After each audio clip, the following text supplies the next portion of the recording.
رمضان رمضان رمضان رمضان مہمان بن کے آیا رمضان کا مہینہ، صد شکر ہم نے پایا رمضان کا مہینہ۔ بسم اللہ الرحمن الرحیم۔ دوسرے دن کے آغاز میں آپ کے سامنے دوبارہ حاضری ہوئی ہے۔ آپ سب احباب کو رمضان کا دوسرا روزہ مبارک ہو۔ اللہ تعالی ہمارے اس روزے کو قبول فرمائے۔ جو گزشتہ روزے میں ہم عبادت کر سکے ہیں، اللہ تعالی وہ بھی اپنے بارگاہ میں قبول فرما لے۔ آج کے دن میں آپ کے سامنے، جیسا کہ گزشتہ ویڈیو میں آپ کے سامنے بات ذکر کی گئی تھی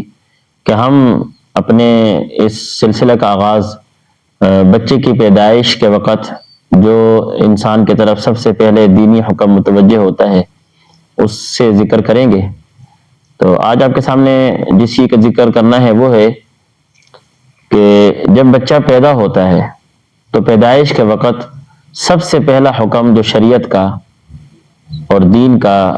جناب نبی کریم صلی اللہ علیہ وسلم کے طریقے کا متوجہ ہوتا ہے وہ ہے کہ بچے کے کان میں اذان دی جائے اور اقامت کہی جائے۔ اس حوالے سے ترمذی کی ایک روایت ہے، حضرت ابو رافع رضی اللہ تعالی عنہ روایت کرتے ہیں، فرماتے ہیں کہ رأیت رسول اللہ صلی اللہ علیہ وسلم اذن فی اذن الحسن، کہ میں نے دیکھا آپ علیہ الصلاۃ والسلام کو کہ آپ علیہ الصلاۃ والسلام نے اپنے نواسے حضرت حسن بن علی رضی اللہ تعالی عنہ کے کان میں اذان دی، جبکہ حضرت فاطمہ رضی اللہ تعالی عنہ کے گھر میں ان کی ولادت ہوئی۔ یہ ایک حکم ہے اور آپ علیہ الصلاۃ والسلام کا ایک طریقہ ہے کہ بچے کی جیسے ہی پیدائش ہو تو پیدائش کے فوراً بعد اس کے دائیں کان میں اذان کہی جائے، بائیں کان میں اقامت کہی جائے، اور اذان میں بہتر فجر کی اذان ہے۔ اس میں ایک دو چیزیں سمجھنے والی ہیں، وہ یہ کہ بچے جب پیدا ہوا تو سب سے پہلے اذان کا حکم کیوں دیا گیا؟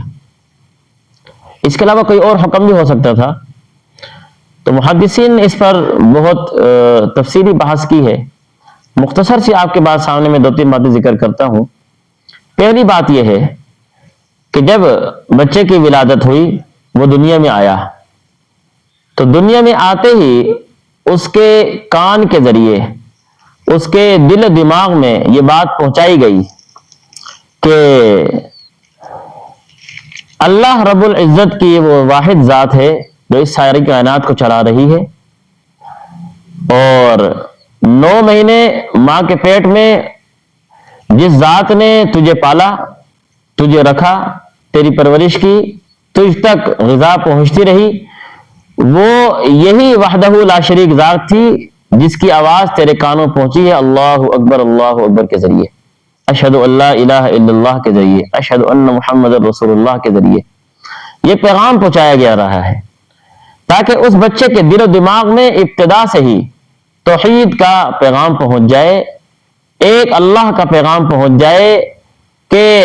میں اگر کسی کا بندہ ہوں تو وہ خالق اور مالک وہ واحد اللہ رب العزت کی ذات ہے، اس کے علاوہ اور کوئی بھی نہیں ہے۔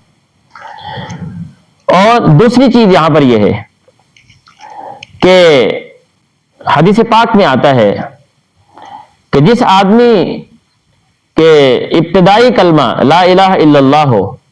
اور آخری کلمہ لا الہ الا اللہ ہو، دخل الجنہ، جنت میں داخل جائے گا۔ اس لیے یہ حکم دیا جاتا ہے کہ جب بولنا شروع کرے بچہ